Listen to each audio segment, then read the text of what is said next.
8 से 9 लोगों में से हर एक को कैंसर होना है। स्टेज 0 मतलब माइक्रोस्कोपिक लेवल पर है और स्टेज 4 मतलब वो और ऑर्गन्स में फैल चुका है। देखो 2-3 कैंसर हैं जो सबसे ज्यादा देखे जाते हैं। ओरल कैविटी बहुत कॉमन है, लंग कैंसर बहुत कॉमन है। कुछ कैंसर हैं जहां बहुत अच्छे से एस्टेब्लिश है ये बात कि यहाँ एक डेफिनेटिव फैमिलियल बेसिस है, जैसे कोलोन में है, ब्रेस्ट में है, ओवरी में है। कि मिरर के सामने खड़े हों, अपने हाथों से ब्रेस्ट को बाहर से अंदर की तरफ लाएं, अच्छे से एग्जामिन करते हुए खड़े में, मतलब when you are standing up in that position, and थोड़ा सा झुक के साथ में आर्मपिट्स को भी एग्जामिन करें कि कोई अबनॉर्मल स्वेलिंग तो नहीं मिली। हाय गाइस, आज हमारे साथ हैं डॉक्टर अमित उपाध्याय, पीएस राय हॉस्पिटल से एक्सपर्ट ऑन्कोलॉजिस्ट। हम बात करेंगे कैंसर के कॉजेस, ट्रीटमेंट और प्रिवेंशन पर। मेरा पहला सवाल यही है कि कैंसर के कॉमन सिम्टम्स जो हर किसी को पता होने चाहिए। देखिए, कैंसर शरीर के किसी भी ऑर्गन में हो सकता है, वो चाहे माउथ कैंसर हो, चाहे ब्रेस्ट कैंसर हो, लंग कैंसर हो, हर हिस्से में। तो कोई एक यूनिफॉर्म सिम्टम कैंसर का नहीं होता है, वो उस ऑर्गन पे डिपेंड करता है जहाँ के वो सिम्टम करेगा। जैसे माउथ कैंसर है तो वो खाना निगलने में तकलीफ हो सकती है, कोई अल्सर जो भर नहीं रहा है। लंग कैंसर है तो कोई भी कफ जो लगातार चले जा रहा है कई महीनों तक। किसी को कोलोन कैंसर है तो हो सकता है वो डायरिया हो रहा हो लगातार, या कॉन्स्टिपेशन होता है, पेट में दर्द होता है। इम्पॉर्टेंट चीज़ ये है कि एक चीज़ हम समझें कि कोई भी सिम्टम जो नया पैदा हुआ है, जो नॉर्मली 2-3 हफ्ते दवाइयाँ ली, जो भी हमने नॉर्मल समझ के, उनसे ठीक नहीं हो रहा है, बढ़ रहा है, और यदि साथ में वेट लॉस भी हो रहा है या लगातार फीवर है जो चले जा रहा है, ऐसे कुछ सिम्टम हैं, तो वो बड़ा सस्पिशियस हो जाते हैं कि कहीं हम कैंसर से तो नहीं डील कर रहे हैं। बहुत इम्पॉर्टेंट है कि हमें जल्दी डॉक्टर के पास पहुँचें, क्योंकि कैंसर में एक ही चीज़ है, जितनी जल्दी आप डिटेक्ट करते हो उतनी जल्दी उतना अच्छा आपको रिजल्ट मिलता है। और स्पेशली यदि हम बोलें 8 से 9 लोगों में से हर एक को कैंसर होना है, तो ये बहुत इंपॉर्टेंट हो जाता है कि हम जितनी जल्दी पकड़ सकते हैं, पहचान सकते हैं और डॉक्टर को असेस कर सकते हैं, उतने अच्छे रिजल्ट मिलेंगे। कैंसर के बारे में कॉमन मिसकंसेप्शंस क्या है? देखिए, सबसे पहले तो यही होता है कि हर एक को लगता है मुझे कैसे हो सकता है। तो जैसे अभी मैंने बताया आपको कि इंडिया में डेटा वाइज लगभग आप ये मान के चले हर 9 में से 1 पर्सन को लाइफ में कभी ना कभी कैंसर होना है। तो यदि आपके वर्क प्लेस पे यदि 100 लोग हैं तो 100 में से 10 को होना है। किन 10 को होना है नहीं पता। ये टेंडेंसी कि यार मैं तो ठीक हूँ, मुझे क्या हुआ है, वहाँ हम सबसे बड़ी गलती कर जाते हैं। भाई हो सकता है, तो कोई भी वार्निंग साइन है, जैसे मैंने अभी नाम लिया कि कुछ भी सिम्टम है जो थोड़ा परसिस्ट कर रहा है, और स्पेशली यदि अनएक्सप्लेन्ड है सिम्टम्स, तो फिर हमें ध्यान देना चाहिए कि कैंसर हो सकता है। तो सबसे बड़ा मिसकंसेप्शन यही है कि हम इम्यून नहीं है, कोई भी इम्यून नहीं है। हम ये सोचें कि जैसे लंग कैंसर को एसोसिएट करते हैं कि सिर्फ स्मोकर में होगा, नहीं, ऑलमोस्ट 20 से 30% नॉन स्मोकर में होता है। कोलोन कैंसर है तो वो ये बोलते हैं कि लोग सिर्फ ये जो नॉन वेजिटेरियन है उनमें भी होता है, बट ऐसा नहीं है। It is not 100% true. तो कोई भी कैंसर कभी भी हो सकता है, हमें ये नहीं मानना है कि हम इम्यून हैं। जो रेगुलर स्क्रीनिंग है वो कराते रहें, जो वैक्सीनेशन एडवाइज्ड हैं वो सब करते रहें, और अपना लगातार ध्यान रखें। कोई भी सिम्टम भले ही दिखने में कितना भी छोटा लगे, वो भी हो सकता है कैंसर का इनिशियल सिम्टम हो। तो ये अपने आप को इम्यून मानना छोड़ दें और हमेशा ये सोचें कि कहीं है तो नहीं, मैं अपना सब जांच कराऊं या कुछ भी परसिस्ट कराए तो दिखाएं, वो इम्पोर्टेंट है। डॉक्टर, कैंसर के अलग अलग स्टेजेस का क्या मीनिंग है? देखो, स्टेजेस मतलब ये होता है कि कैंसर शरीर में कितना फैला हुआ है। अब जैसे हम ब्रॉडली बात करें, हम सुनते रहते हैं स्टेज 0, 1, 2, 3 और 4, ये कॉमनली होता है। ब्लड कैंसर इसमें शामिल नहीं है, बिकॉज ब्लड कैंसर अलग तरीके से बिहेव करते हैं, बिकॉज जो चीज़ ब्लड में है वो ऑलरेडी पूरे बॉडी में सर्कुलेट हो रही है, तो ये ट्रेडिशनल सिम्टम वहाँ काम नहीं करता है। बट बाकी जो सॉलिड ऑर्गन्स हैं, जैसे लंग है, लिवर है, किडनी, स्टमक, ब्रेन, सब जगह, वहाँ पे हम ऐसे बोलते हैं। स्टेज 0 मतलब माइक्रोस्कोपिक लेवल पर है, और स्टेज 4 मतलब वो और ऑर्गन्स में फैल चुका है, 2, 3, 4 या पूरे शरीर में कहीं भी। यही मैं आपसे नेक्स्ट सवाल यही पूछने वाली थी कि स्टेज 0 कैंसर, इसका क्या मतलब है? जैसे हम बोलते हैं ना कैंसर की फैल रहा है या बड़ा है, बड़ी गठान बन गई है, विजिबल है, वो वहाँ नहीं पहुँचा है। जैसे मान लीजिए कोलोनोस्कोपी किया, कोई दिखा कि कोई पॉलिप है, और जो गैस्ट्रोएंटरोलॉजिस्ट को लगा कि भाई पॉलिप को निकाल देते हैं, इट कैन बी मेलिग्नेंट, आपने निकाल दिया एंड यू टर्न आउट कि अच्छा इसमें तो कैंसरस चेंजेस शुरू हो चुके थे, बट चूंकि वो फैले नहीं थे, उन्होंने कुछ भी मेम्ब्रेन ब्रीच नहीं की थी, so it is stage 0। Same way कई बार फीमेल्स में हिस्टेरेक्टमी होती है कि लेट्स से एंड काफ़ी ब्लीडिंग हो रही है या कुछ रिकरेंट इन्फेक्शंस हैं, हिस्टेरेक्टमी हुआ, बायोप्सी हुआ, टर्न आउट कि ये तो स्टेज 0 कैंसर है। तो कार्सिनोमा इन सिटू बोलते हैं, जो एक ही जगह पर है, उसमें जो चेंजेस हो रहे थे वो उसे प्रॉपर कैंसर में कन्वर्ट कर चुके हैं, लेकिन सिर्फ उतना ही जगह पर फोकस है, वो ना कहीं शरीर में फैला है अभी, और हमने उस स्टेज पर ही उसे इरेडिकेट कर दिया। बट यूजुअली ये तभी होता है जब किसी और वजह से सर्जरी की गई एंड टर्न आउट करे ये तो कैंसर था। पॉलिप, हाँ एक और चीज, कई बार गॉल स्टोन्स में ये बड़ा कॉमन है, गॉल ब्लैडर सर्जरी हुई स्टोन्स की वजह से और वी फाइंड आउट कि नहीं इसमें तो थोड़ा सा कैंसरस चेंजेस भी शुरू हो गया, तो ये इंसिडेंटली डिटेक्ट होते हैं। डॉक्टर, आम आदमी को कैसे पता चलेगा कि उसे कैंसर हो सकता है? ध्यान रखना होगा, कोई भी सिम्टम, कोई भी अबनॉर्मल सिम्टम, जैसे मैं रीएम्फेसाइज कर रहा हूँ इसी चीज को कि कुछ भी भले ट्रिवियल लगता है कि हाँ शुरुआत हुई थी, मान लो एसिडिटी रहती है बट लेकिन सडनली वेट लॉस भी शुरू हो गया, नाउ इट्स ए थिंक कि भाई कुछ गड़बड़ है। तो ट्रिवियल सिम्टम भी हैं, लेकिन यदि वो परसिस्ट कर रहे हैं तो मेडिकल अटेंशन की जरूरत है। ये सबसे इम्पोर्टेंट चीज है, वो ध्यान रखना। इंडिया में सबसे ज्यादा कॉमन कैंसर कौन सा है? देखो 2-3 कैंसर हैं जो सबसे ज्यादा देखे जाते हैं। ओरल कैविटी बहुत कॉमन है, लंग कैंसर बहुत कॉमन है, ब्रेस्ट ये बहुत कॉमन है। तो ये 3-4 जो कैंसर हैं, आप मान के चलिए ऑलमोस्ट 70% बल्क ये बनाते हैं। कुछ नए कैंसर जैसे गैस्ट्रिक या कोलोरेक्टल कैंसर अब ऑफ लेट बहुत आने लगे हैं, पहले इतने नहीं आते थे, वो भी धीरे धीरे ज़्यादा दिखने में आ रहे हैं। बट इंडिया में सबसे कॉमनली हम जो देखते हैं ये तो ओरल कैविटी है मेल्स में, और फीमेल्स में ब्रेस्ट या सर्विक्स। डॉक्टर, जेनेटिक्स और लाइफस्टाइल फैक्टर्स कैसे कैंसर रिस्क को कंट्रीब्यूट करते हैं बढ़ाने में? कुछ कैंसर हैं जहां बहुत अच्छे से एस्टेब्लिश है ये बात कि यहाँ एक डेफिनेटिव फैमिलियल बेसिस है, जैसे कोलोन में है, ब्रेस्ट में है, ओवरी में है। बट कुछ ऐसे कैंसर हैं, कुछ नहीं बल्कि मोस्टली ऐसे कैंसर हैं जहाँ पे बहुत अच्छे से एस्टेब्लिश नहीं है कि वो हेरिडिटरी है।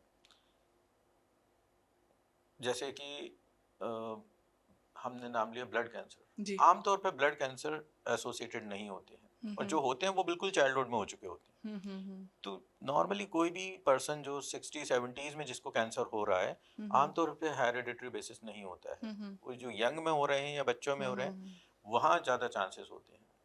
जैसे मैं आपको बता रहा था कि डेवलपमेंट में जेनेटिक फैक्टर्स का क्या रोल है। देखिए जेनेटिक मतलब समझिए डीएनए चेंज हुआ, वो सेल नॉर्मल से कैंसरस बन गई, जेनेटिक फैक्टर उस चेंज को और बढ़ा देते हैं। मान लीजिए 1 या 2 स्टेप वो जेनेटिक फैक्टर्स ने दे दिया, तो वो उन्होंने एक थोड़ा सा बैकग्राउंड बना दिया, तो वो जो चेंजेस जो नॉर्मली शायद नहीं होते बट अब हो सकते हैं। और एनवायरमेंटल फैक्टर भी यही करते हैं, वो भी और इस प्रोसेस को एग्रेवेट कर देते हैं। मान लीजिए एक नॉर्मल कैंसर सेल को 10 म्यूटेशन की जरूरत है कैंसरस बनने के लिए, हो सकता है 2-3 फैक्टर जेनेटिक्स ने ऑलरेडी दे दिए, तो चांसेस बढ़ गए। अब यदि हमने उसमें और 2-3 एनवायरमेंटल फैक्टर दे दिए तो चांसेस और बढ़ गए कि बचे हुए म्यूटेशन अपने आप हो जाएं। जस्ट लाइक जैसे मैंने अभी एग्जांपल दिया, आप गाड़ी ड्राइव कर रहे हैं, अब यदि आप रॉन्ग साइड में करेंगे तो एक्सीडेंट के चांसेस और बढ़ जाएंगे, अब आप स्पीडिंग करेंगे तो और भी बढ़ जाएंगे। इट इज ये फैक्टर यही काम करते हैं कि चांसेस को और बढ़ाते जाते हैं, और कई बार बहुत सब्सटेंशियली बढ़ा देते हैं। एक बहुत कॉमन म्यूटेशन है फीमेल्स में, BRCA1 फीमेल ब्रेस्ट कैंसर में, ऑलमोस्ट 50% चांस है कि यदि वो किसी में है म्यूटेशन तो उसे आगे जाके ब्रेस्ट कैंसर हो सकता है। अब जैसे एक आम सवाल है कि प्रोसेस्ड फूड और शुगर क्या कैंसर के रिस्क को बढ़ाता है या नहीं? यस देखिए मेटाबॉलिक प्रोसेसेस हैं, शुगर उनको बहुत बैडली अफेक्ट करता है, बिकॉज हम सीडेंटरी होते जा रहे हैं। शुगर स्पाइक्स बॉडी उतना तेजी से अडेप्ट नहीं, उतना तेजी से मेटाबोलाइज नहीं कर पाती, और ये एबनॉर्मल जो एक्सपोजर है, प्रोलॉन्ग एक्सपोजर है शुगर को, वो डेफिनेटली कार्सिनोजेनिक हो सकता है। बट यदि हम ज़्यादा ले रहे हैं तो नॉर्मल मात्रा में, जो नॉर्मल खाने में शुगर यूज हो रही है वहाँ तक ठीक है। एक 100 ml चाहे वो कोक हो या पेप्सी हो, ऑलमोस्ट 3 चम्मच 15 ग्राम के करीब शुगर होती है, which is too high, and if you are taking it on regular basis, बहुत लंबे समय तक ले रहे हो, तो आप बहुत ज़्यादा शुगर ले रहे हो, that is harmful. Same applies to process food, क्योंकि वो इतनी बार प्रोसेस कर चुके हो आप, हाँ। और उसे प्रिजर्व करने के लिए केमिकल्स यूज हो रहे हैं। हम कई बार बोलते हैं कि मैंने एक और भी दिया था, इनफैक्ट फूड डाई पे था वो, तो बात वही थी कि डाइज यूज हो रही हैं, एफडीए ने अप्रूव किया हुआ है, बट देखिए अप्रूवल कहाँ है, एक लिमिटेड अमाउंट के लिए कि आप दिन में इतना ले सकते हो, बट एक ही चीज को हम तो मल्टीपल बार लिए जा रहे हैं, तो हम ओवरऑल एक्सपोजर तो बहुत बढ़ गया। ये सब की सब चीजें कहीं ना कहीं हमारे मेटाबॉलिज्म को अफेक्ट करती हैं, और वो इन टर्न कार्सिनोजेनिक हो सकती हैं। Microplastic is another thing, process food में माइक्रोप्लास्टिक मिल रही है, हाँ। और वो भी कार्सिनोजेनिक है। पोल्यूशन और एनवायरमेंटल फैक्टर्स क्या कैंसर केसेस को इंक्रीज करते हैं? Because we are being abnormally expose to multiple chemicals. जैसे एक केमिकल है बेंजीन, ये जो पेट्रोलियम प्रोडक्ट से जो हम उनसे वेपर उड़ती है, या जो जब वो जलते हैं तो उनसे जो पॉल्यूशन होता है, तो बेंजीन या बेंजीन से के derivative, and benzene is a known carcinogen, वो बहुत बहुत सारे कैंसर्स को इम्प्लिकेट करता है। कई सारे केमिकल्स हैं जो पेस्टिसाइड के रूप में यूज होते हैं, वो हम बहुत एबनॉर्मल मात्रा में उन्हें कंज्यूम कर रहे हैं, तो they are all harmful. Because क्या होता है ना, ये सेल्स को लगातार हिट करते हैं, और इस हिटिंग के दौरान हो सकता है सेल जो है वो ऐसे म्यूटेशन डेवलप करे विच बिकम्स कैंसर, तो ये ओवरऑल कैंसर के इंसिडेंस को डेफिनेटली बढ़ा रहे हैं। डॉक्टर, स्मोकर्स के लिए लंग कैंसर का अर्ली स्टेज पता होना कितना मुश्किल होता है? थोड़ा सा है, because smokers cough is a known entity, कि जो स्मोकिंग करते हैं थोड़ा बहुत कफ होता है, तो ऐसे में कई बार ये यदि वो लंग कैंसर के कारण है वो मास्क हो सकता है, तो उसमें ये चीज़ इंपॉर्टेंट है कि यदि हम ध्यान रखें कि कोई भी कफ के कैरेक्टर में यदि चेंज हो रहा है, and if it is getting more severe, या कभी ब्लड आने लगे उसमें, तो या वेट लॉस होने लगे एबनॉर्मली जो पहले नहीं था, तो ये सब चीज़ें एक वार्निंग साइन जैसा है। HPV वैक्सीन किस एज के बच्चों के लिए जरूरी है? HPV एक्चुअली इम्पॉर्टेंट है, और ये मल्टीपल कैंसर्स को प्रिवेंट करती है। शुरुआत में हुई थी कि फीमेल्स में बच्चों को देना है, आइडियल एज ग्रुप ये है कि हम टीनेज में दें, before they start their sexual activities, but अब ये बोला जाता है इंडियन कॉन्टेक्स्ट में कि ये नहीं देखना है, I mean that's ideal situation कि ठीक है हम टीनेज में दे दो, but whenever somebody want give, reason being शुरू में ये होता था कि सिर्फ सर्वाइकल कैंसर को ही टारगेट कर रहे थे, बट अब हमें पता पड़ रहा है कि ये कई सारे और कैंसर्स को भी प्रिवेंट कर रहे हैं।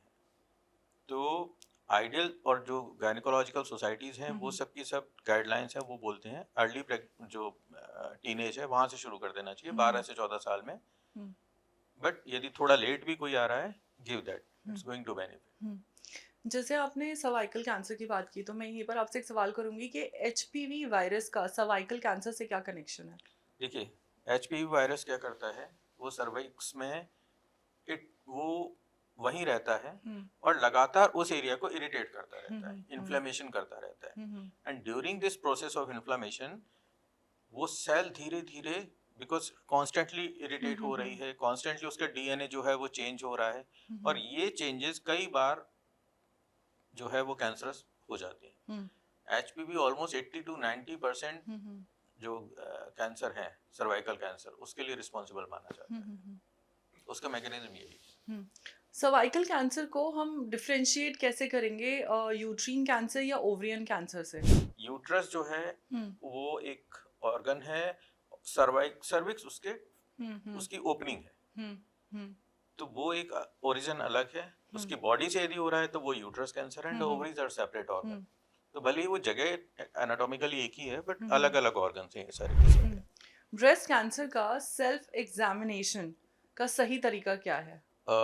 देखिए, उसके लिए सबसे पहली चीज ऑलमोस्ट 30-35 से शुरू हो जाना चाहिए, महीने में एक बार करना चाहिए, 2-3 उसके अलग अलग मेथड्स हैं, बट कॉमन जो उसमें बोला जाता है कि मिरर के सामने खड़े हों, अपने हाथों से ब्रेस्ट को बाहर से अंदर की तरफ लाएं, अच्छे से एग्जामिन करते हुए, खड़े में मतलब when you are standing up in that position, and थोड़ा सा झुक के, साथ में आर्मपिट्स को भी एग्जामिन करें कि कोई अबनॉर्मल स्वेलिंग तो नहीं मिल रही है, देखें कोई निपल से डिस्चार्ज तो नहीं हो रहा है, कोई ब्लीडिंग तो नहीं हो रही है, ये सारा की सारा रेगुलरली करते रहना है। और कई बार फाइब्रोएडिनोमा बोलते हैं, जो ब्रेस्ट में छोटी छोटी स्वेलिंग है which is not cancerous.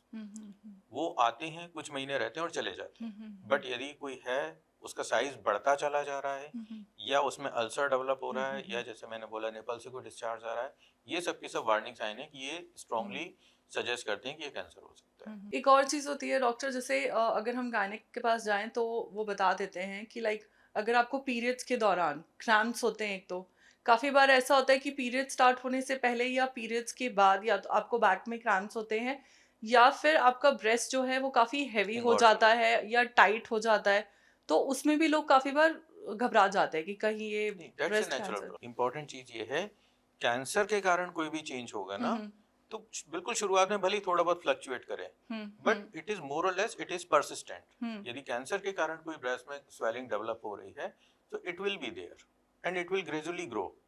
Periods में जैसे बताया, breast engorgement is a known thing, but वो जब पीरियड्स खत्म होंगे तो अपने आप टेंडेंसी कम हो जाएगी और वो नेक्स्ट पीरियड में फिर से बढ़ जाएगी। So there will be a pattern. So if that is there, वो ठीक है, because that's a natural phenomena. Cancer में जो गठान बनेगी वो रहेगी, वो हो सकता है 5-10% उसका साइज चेंज हो पीरियड्स के हिसाब से, but not more than that. Skin cancer के जो अर्ली सिम्टम्स होते हैं उनको इग्नोर करना कितना डेंजरस हो सकता है? स्किन कैंसर में बड़े कॉमनली होता है कि कुछ कोई भी हमने नोटिस किया कि कुछ नया मोल में चेंज आया या कुछ नया अल्सर बना। कई बार ओवरलुक कर देते हैं कि अच्छा बैक्टीरियल इन्फेक्शन होगा, कुछ होगा, ठीक हो जाएगा, कुछ ऑइंटमेंट ले लिया, लगाते रहे, मेलानोमा डेवलप्स लाइक दैट।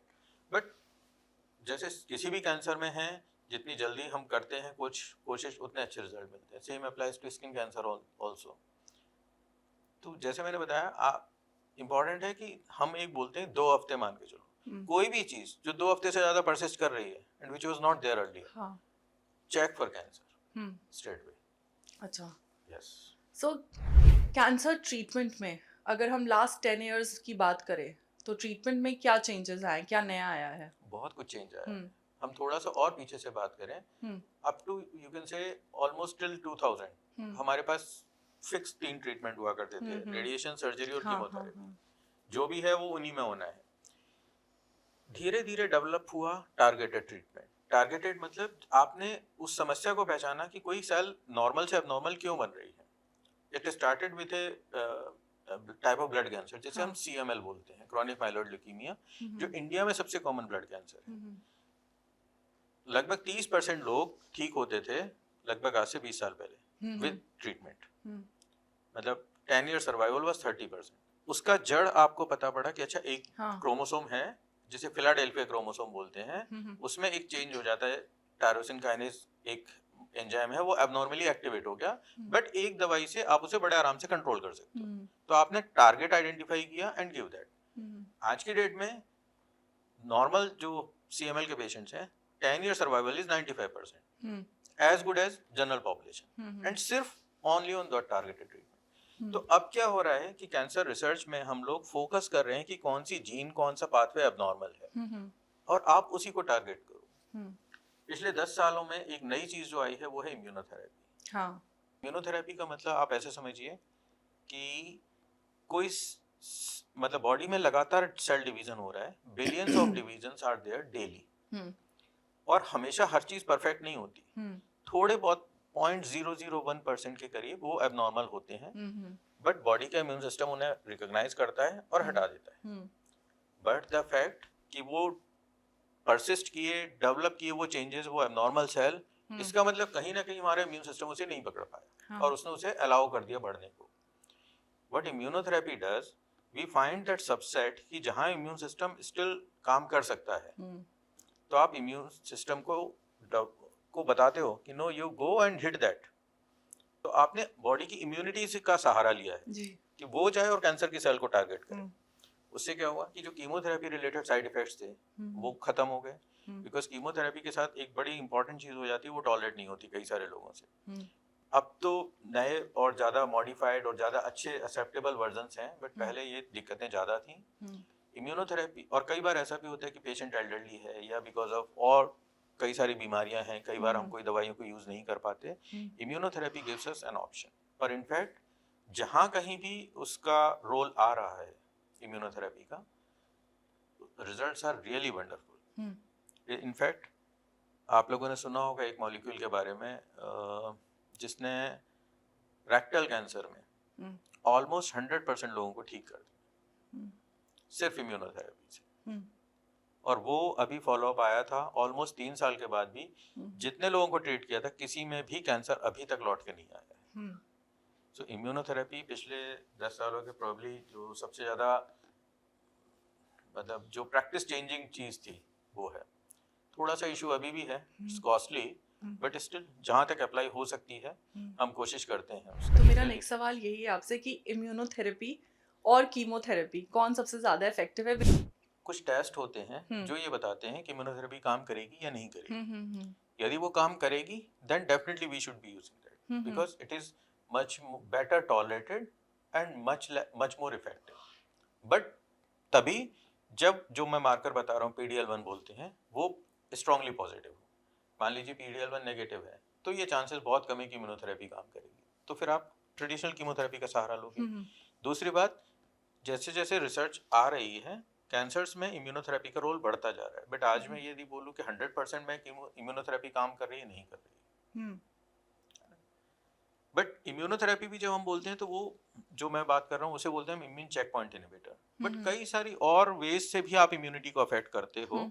तो हमें ये बोलना चाहिए नॉन कीमोथेरेपी ऑप्शंस अब धीरे धीरे बढ़ते जा रहे हैं, क्योंकि कीमोथेरेपी का मतलब आप सेल को किल कर रहे हो, है ना। जैसे जैसे पुराने जमाने में होता था ना कि कोई आर्मी है और वो एक तोप का गोला आया तो जो भी सामने उसने मार दिया, वो नॉर्मल सेल और एबनॉर्मल सेल दोनों हिट होती हैं, and that is the problem. अब यदि हम टारगेट कर पाएंगे कि नहीं सिर्फ एबनॉर्मल सेल को ही जाके करेगा तो वो नॉर्मल सेल हमारी बच गई, तो जो टॉक्सिसिटी हो रही थी वो नहीं हो रही। लंग कैंसर सेकंड एग्जांपल, जहाँ पे यदि कुछ म्यूटेशंस हैं जैसे EGFR और इस तरह के, यदि वो पॉजिटिव हैं तो simple tablets they are as effective as chemotherapy. तो ये सारे पिछले कुछ समय के डेवलपमेंट है और इसी को हम बोलते हैं पर्सनलाइज्ड मेडिसिन। हम हर पर्सन में जेनेटिक डिफेक्ट को पकड़ें और देखें कि उसके लिए बेस्ट ऑप्शन। तो ऑल्टरनेटिव थेरेपीज कैंसर ट्रीटमेंट के साथ लेना कितना सेफ है? हाँ देखो, alternative therapy as a blanket statement कुछ भी हो सकता है, बहुत सारी चीज़ें हैं जिसमें हैं। अब उसमें हम यदि देखें तो आयुर्वेद, होम्योपैथी, यूनानी, तिब्बती, नेचुरोपैथी सबको इंक्लूड कर सकते हैं। सबके बारे में तो नहीं कह सकता क्योंकि कई सारी केस रिपोर्ट आती रहती हैं कि आयुर्वेदिक मेडिसिन भी नुकसान कर रही हैं और हम सब देखते भी हैं। बट इन जनरल हम लोग बहुत मना नहीं करते हैं। यदि हमें लगता है कि कुछ नॉर्मल रूटीन सी चीज़ें हैं वहाँ तक ठीक है, बट कुछ चीज़ों के लिए हम स्ट्रिक्टली मना करते हैं। जैसे कई बार कुछ अननोन सब्सटेंस हैं, जैसे आयुर्वेद में होता था कोई भस्म होती थी, लॉ भस्म और थिंग्स लाइक दैट, वो हैवी मेटल्स हैं एंड वो प्रॉब्लम कर सकती हैं। कई बार ट्रीटमेंट के दौरान हम लोगों को मना करते हैं कि कुछ और चीज़ों को ना लें क्योंकि you don't know the interaction between the two things. But हाँ, जहाँ ऐसे सब्सटेंस है जैसे कोई बोलता है कि हल्दी फ़ायदा करेगी, ठीक है भाई, we allow that, yes you can take that, because हल्दी का जो एक्टिव कंपोनेंट है करक्यूमिन, 4000 से ज़्यादा रिसर्च पेपर हैं उस पर, तो आपको पता है उसके बारे में। आई एम नॉट सेइंग कि it is a drug, but still you know A bit कि उसके सेफ्टी पैरामीटर्स के बारे में, सो दैट इज़ अलाउड। ऐसी जनरल चीज़ें हम मना नहीं करते। लोग बोलते हैं विटामिन सी, तो ठीक है आप विटामिन सी लीजिए, दैट विल हेल्प। ये सब चीज़ें हल्के फुल्के लेवल पे ठीक है, बट आमतौर पे दो पैथी के ट्रीटमेंट को एक साथ मुश्किल है। हम लोग अलाउ ये कर देते हैं कि लेट्स से किसी को कैंसर हुआ, कीमोथेरेपी हुआ या सर्जरी हुआ फॉलोड बाय कीमोथेरेपी या whatever, and once that is over and if somebody say कि नहीं मैं ये ले लूं क्या जिससे आगे मुझे ना हो, वो ठीक है, because you are not crossing two systems. Doctor, Russia का कैंसर वैक्सीन ब्रेक थ्रू, क्या ट्रीटमेंट अब अफोर्डेबल हो रहा है, हम ऐसा माने? अभी देखिए दैट अभी उसमें समय है। वो रशिया ने भी बहुत कुछ नहीं बताया है, दे आर जस्ट सेइंग कि mRNA based vaccine they have developed. बहुत ज़्यादा चीज़ें आएंगी निकल के तब पता पड़ेगा। mRNA based vaccine tumour specific हैं, कैंसर के ग्रोथ को रोकती हैं, बट देखिए अभी चूँकि ना वो इंडिया में अवेलेबल है और रशिया ने भी कोई बहुत ज़्यादा डेटा अभी तक पब्लिक नहीं किया है, तो अभी बोलना उस पर थोड़ा सा प्रीमैच्योर होगा। डॉक्टर, AI और टेक्नोलॉजी ऑन्कोलॉजी को फ्यूचर में कैसे हेल्प करेंगे? देखिए एग्जांपल लीजिए ब्रेस्ट कैंसर का, जी। मैमोग्राफी आप सबने सुना होगा कि हाँ। ब्रेस्ट कैंसर स्क्रीनिंग में मैमोग्राफी करते हैं। मैमोग्राफी थोड़ी सी पेनफुल होती है, ठीक है। दूसरी बात, इट इन्वॉल्व्स एन इंस्ट्रूमेंट, तो इतना भी नहीं है कि हम हर रिमोट कॉर्नर में पहुंच पा रहे हैं। अब कई सारी एआई बेस्ड थर्मल इमेजिंग जो मॉडलिटीज आ रही हैं, वहाँ पे क्या है, there will be a small, what you require is a small room and a laptop, that's it, that is the all requirement.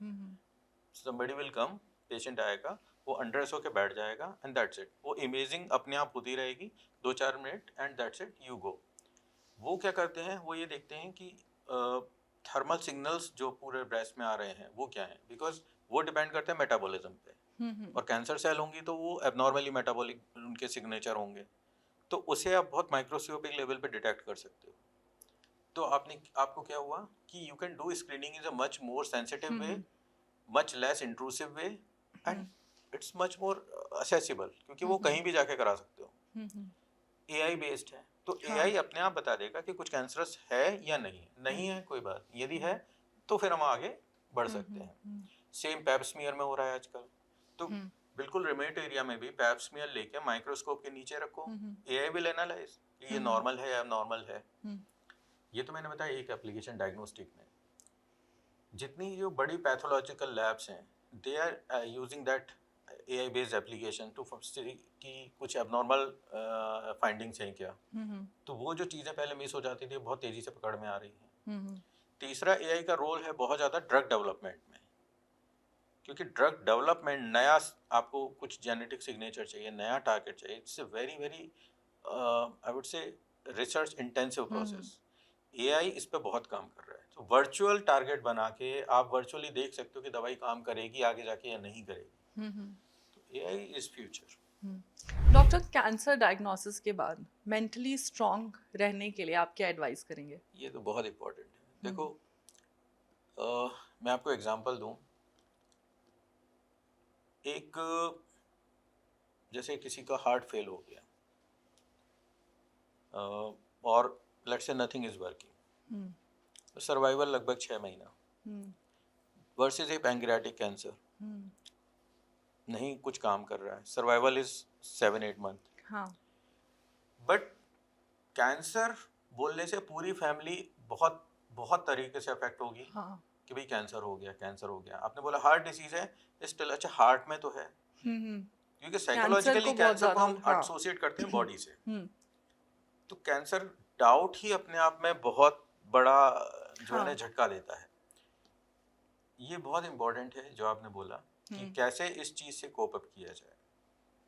I think हम लोग जो करते हैं, फैमिली या जो इमीडिएट केयर गिवर्स हैं, उन सबको हम लोग बहुत काउंसिल करते हैं।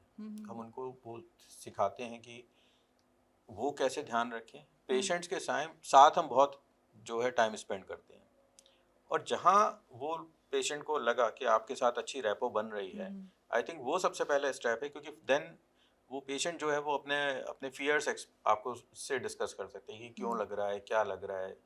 और हम एक और चीज़ बोलते हैं हमेशा कि जब हम ट्रीट करते हैं और जब चीज़ें अच्छी होने लगती हैं, तो फिर वो जो कॉन्फिडेंस डेवलप होता है वो बहुत हेल्प करता है। कभी कभी हमको डेडिकेटेड ऑन्कोसाइकोलॉजिस्ट की हेल्प लेनी होती है just to see these things, because ये अपने आप में बहुत बड़ी फील्ड है कि ये जो स्ट्रेस होती है, चाहे वो डायग्नोसिस के दौरान हो, चाहे ट्रीटमेंट के दौरान हो, इनफैक्ट पोस्ट ट्रीटमेंट भी हो, क्योंकि सोसाइटी प्रेशर भी होते हैं, फाइनेंशियल इंक्लूजन्स भी देखने होते हैं, स्ट्रेस कैन बी एनीवेयर। तो जितना हम पेशेंट के साथ, जितना फैमिली को आप टाइम देंगे, जितना उनको बोलने का जो फियर है, मतलब बेसिकली क्या होता है, हम लगते हैं पेशेंट एक शैल में चला जाता है। हाँ। तो वो बताते ही नहीं मुझे क्या दिक्कत है, क्या दिक्कत है, बस दे ओपन अप, तो फिर चीजें आसान हो जाती हैं। ये तो कैंसर है, लोग तो आम तौर पर भी स्ट्रेस लेके शेल में चले जाते हैं। So this is the cancer. Yes, discussion is important. So doctor, cancer survivors अपनी इम्यूनिटी को रीबिल्ड कैसे कर सकते हैं? इम्यूनिटी एक बार लेट से ट्रीटमेंट ओवर हो गया, सिर्फ सर्जिकल है तो आमतौर पे इम्यूनिटी पे उतना फर्क नहीं पड़ता है। कीमोथेरेपी जो है या इम्यूनोथेरेपी है वो हमारी इम्यूनिटी को ज़्यादा अफेक्ट करती है। Over a period of time body regain कर लेती है इम्यूनिटी को। न्यूट्रिशन बहुत इंपॉर्टेंट है, तो प्रॉपर न्यूट्रिशन जो है उसका बहुत ध्यान रखना पड़ता है, स्पेशली एंटीऑक्सीडेंट्स बहुत हेल्प करते हैं। हम्म। तो कोई भी हम लोग बोलते हैं रिकवरी के दौरान विटामिन सी अच्छा है, फ्रूट्स लें, सैलड लें, ऐसी चीज़ें लें। एक हेल्दी बैलेंस डाइट होना चाहिए। दूसरा, वैक्सीनेशन कई बार हम एडवाइस करते हैं इवन आफ्टर ट्रीटमेंट भी, वही बहुत इंपॉर्टेंट चीज़ है। तो वैक्सीनेशन शेड्यूल फॉलो होना चाहिए।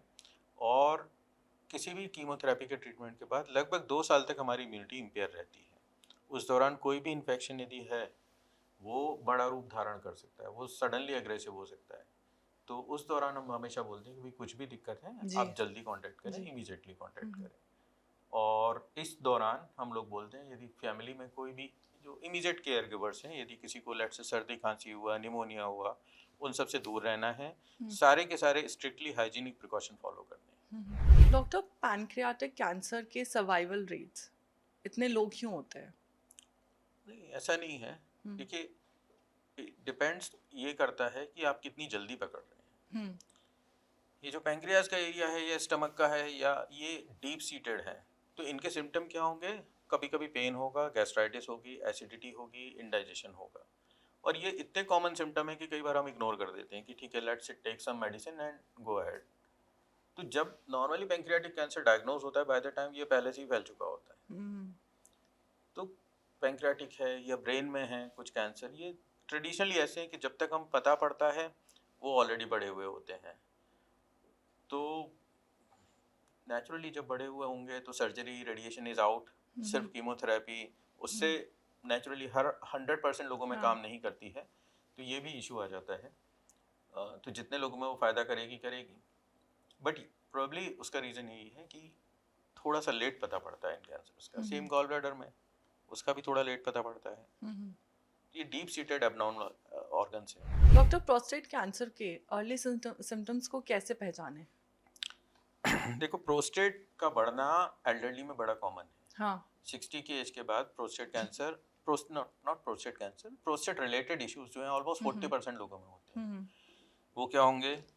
यूरिन की फ्रीक्वेंसी बढ़ जाती है। हाँ। रात में बार बार उठना होता है। कई बार यूरिन पास करने के बाद भी इमीडिएटली लगता है कि नहीं अभी पूरा नहीं हुआ, अब 2-4 मिनट बाद फिर से जाना पड़ेगा। ये शुरुआती सिम्टम है और यही शुरुआती सिम्टम प्रोस्टेट कैंसर के हैं। तो इसीलिए प्रोस्टेट कैंसर की स्क्रीनिंग के लिए बोलते हैं। पीएसए एक ब्लड का टेस्ट है जो रेगुलरली कराते रहना चाहिए हर 1-2 साल में। और यदि हम अल्ट्रासाउंड करा सकते हैं तो बहुत ही अच्छी बात है। अदरवाइज सर्जन एक प्रोसीजर करते हैं जिसे बोलते हैं digital rectal examination, DRE। That is another procedure जहाँ रेक्टम में एक फिंगर डाल के हम प्रोस्टेट को फील कर लेते हैं कि वो उसका मतलब you can then differentiate between the two कि कैंसरस लग रहा है या नॉन कैंसरस है। अब चूंकि non cancerous is much more common than cancer, तो पीएसए प्रोबेबली सबसे प्रैक्टिकल इशू है जो बीच बीच में हम कराते रहें। यदि वो बढ़ रहा है तो दैट्स अ सिग्नल कि प्रोस्टेट कैंसर हो सकता है और अल्ट्रासाउंड कराएं। डॉक्टर, सबसे ज़्यादा डिफिकल्ट कैंसर सर्जरी कौन सी होती है? अब तो ऑन्कोसर्जन सभी कुछ कर रहे हैं। इनफैक्ट नई नई चीज़ें आ रही हैं, चाहे वो लेप्रोस्कोपिक है या रोबोटिक हो, तो things are getting better. But कुछ चीज़ें एनाटॉमिकली डिफिकल्ट हैं। Complex brain surgeries they are difficult, है ना। चेस्ट में या जहाँ स्पेस कम है, दो सर्जरीज आर एनीवे डिफरेंट। या वो मल्टी सिस्टम इन्वॉल्वमेंट है, जैसे आपने पैंक्रियाटिक का नाम लिया, मान लीजिए बिल्कुल अर्ली पैंक्रियाटिक कैंसर, और पैंक्रियास सर्जरी अपने आप में डिफिकल्ट है because anatomically it is difficult. वो सर्जरी कॉम्प्लिकेशन ज़्यादा करती है और साथ में कुछ और ऑर्गन्स को भी निकालना पड़ता है। तो चैलेंजिंग तो कई सारी हो सकती है। हम मुझे नहीं लगता कि हमें किसी को भी बोलना चाहिए कि ये बिल्कुल सेफ है या ये बिल्कुल सेफ नहीं है। सारी अपने आप में चैलेंजिंग हो सकती है। डॉक्टर, ब्रेस्ट कैंसर के बाद क्या वुमेन कंसीव कर सकती है? कर सकती है, इनिशियली नहीं, कुछ सालों बाद। इनफैक्ट कीमोथेरेपी एक्सपोजर जो है उसको भी हम कुछ हद तक उससे प्रोटेक्ट कर सकते हैं ओवरीज को। तो उसके भी कुछ मेथड हैं जहां हम कुछ इंजेक्शंस पहले से देते हैं तो वो ओवरीज की ब्लड सप्लाई या ओवरीज का कीमोथेरेपी एक्सपोजर काफ़ी कम कर देते हैं। उसके बाद काफ़ी अच्छे चांस होते हैं that somebody can conceive in future. यदि हमें लगता है कि वो ऑप्शन फीजिबल नहीं है तो eggs preservation is another way, but कर सकती है। ब्रेस्ट कैंसर से जुड़ा मेरा दूसरा सवाल है कि ब्रेस्ट कैंसर में ब्रेस्ट निकालना क्यों ज़रूरी होता है? देखो, ब्रेस्ट कैंसर भी हेट्रोजीनस है ना। अब जैसे कुछ ऐसा है कि वो फैला हुआ है मान लीजिए 3-4 हिस्सों में, तो किसी भी पूरे ब्रेस्ट को हम नहीं यदि निकालेंगे तो ये चांसेस बढ़ जाते हैं कि इट कैन रिकर। अब जैसे एक हम सिचुएशन देखें कि किसी एक क्वाड्रेंट में छोटा सा ट्यूमर है, आपने दवाइयाँ दी, पहले कीमोथेरेपी दी, पूरा हो गया, तो फिर आपको पूरा निकालने की ज़रूरत नहीं है। You can just have remove that हिस्सा जो उतने जितने में लंप था उतने को निकाल दिया और ऊपर से फिर रेडिएशन दे दिया, तो जिसको हम बोलते हैं BCS या ब्रेस्ट कंजर्वेशन सर्जरी। बट देखिए वो पॉसिबल है या नहीं है, that is the issue.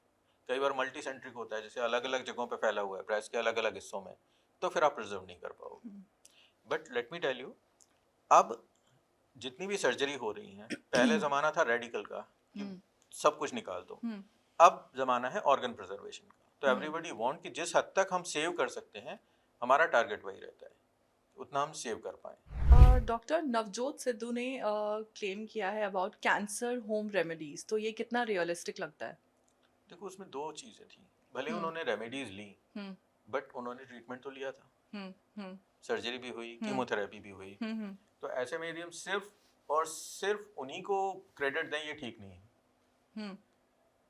On the other hand मैं उनके क्लेम को 100% नहीं मना करता, क्योंकि ये जो चीज़ें हैं, कई सारी ऐसी चीज़ें हैं जिन पे बहुत सारी रिसर्च हुई हैं, भले ही डॉक्यूमेंटेड नहीं है, मतलब उन्होंने बहुत डेफिनेटिवली ये प्रूव नहीं किया कि दे आर हेल्पफुल, बट कहीं ना कहीं कुछ सजेशन आते हैं कि हाँ ये कैंसर की रोकथाम में हेल्प कर सकती हैं। तो जो उन्होंने बोला था हम कम्प्लीटली वो डिसरिगार्ड नहीं करते हैं, but they are not substitute of treatment. You can take with treatment. जैसे विटामिन सी रिच चीज़ें हैं, आप ले सकते हैं, आप अपनी दवाइयाँ लीजिए, आप अपना कीमोथेरेपी है, आप अपना सर्जरी है, रेडिएशन है, जो भी है वो सब करते रहिए, साइड में आप ले रहे हैं तो कोई प्रॉब्लम नहीं। बट यदि हम सिर्फ उससे सोचे कि उससे ठीक हो जाएगा, दैट इज रॉन्ग, वो नहीं होगा। ट्रीटमेंट तो ट्रीटमेंट है, दे आर सप्लीमेंट। ये था आज का impactful session doctor Amit Upadhyay के साथ। पसंद आया है तो शेयर जरूर करना और अवेयर रहना। मिलते हैं अगले एपिसोड में।